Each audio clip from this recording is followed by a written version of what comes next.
Cette question maintenant, allons-nous tous devenir des actionnaires ou des investisseurs? C'est un phénomène venu des États-Unis. En France, on appelle cela le financement participatif. La méthode est simple, avec 10 euros, 50 euros, parfois beaucoup plus pour ceux qui en ont les moyens. Vous pouvez, via Internet et d'un simple clic, soutenir ou acheter les actions d'un chanteur, d'un peintre ou d'une entreprise si vous croyez à son projet.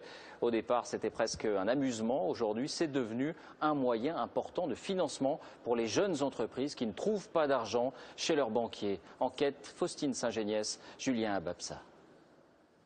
Il espère trouver un remède miracle. Avec ses chercheurs, Marc Lemonnier essaie de mettre au point un médicament révolutionnaire, un traitement contre les maladies nosocomiales. Mais le projet de ce chef d'entreprise a failli rester dans les cartons. Quand il crée son laboratoire il y a 2 ans, aucun investisseur n'y croit. Il se tourne alors vers un nouveau mode de financement sur Internet, le crowdfunding, le financement participatif. 200 investisseurs parient sur lui, il récolte 300 000 euros. Ce qui me fait me lever le matin, c'est exactement ça. C'est-à-dire de développer des médicaments qui un jour pourront sauver des vies. Et je pense que quand je parle à mes investisseurs, je communique cette passion. Son entreprise est la première en France créée grâce à ce système. Un mode de financement né dans le monde de la musique. Le pionnier s'appelle Grégoire. À l'époque, ce jeune chanteur ne trouve personne pour produire son disque. Il poste sa maquette sur My Major Company, une plateforme où des particuliers financent des artistes débutants. Grégoire récolte 70 000 euros. Grâce à ses 350 producteurs, il est devenu une star. Même success story pour la chanteuse Irma, disque d'or cette année. Un système participatif désormais appliqué au financement de start-up. L'idée est simple.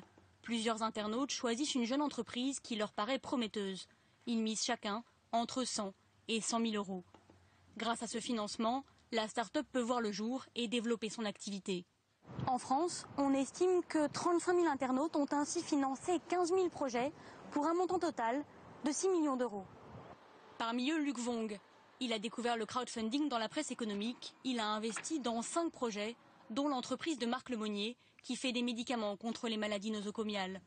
En moyenne, il mise quelques centaines d'euros, 500 euros sur le laboratoire Antabio. Sa motivation, être une bonne fée pour de jeunes entrepreneurs, mais aussi gagner de l'argent. Dans le cas d'Antabio, un investisseur lui a déjà racheté ses parts. Il a doublé sa mise. Déjà, le premier sentiment, c'est qu'on est content. Deuxièmement, on pense qu'on a fait le bon choix. Et oui, on a envie de rejouer, bien sûr. Un coup de pouce pour une entreprise, un pari qui reste risqué pour les internautes. Pour l'instant, ce mode de financement en est à ses débuts. L'an dernier, il a permis de lever 1,2 milliard d'euros à travers le monde. Mais aux États-Unis, Barack Obama en a fait sa priorité dans son plan pour les start-up, promulgué en avril dernier.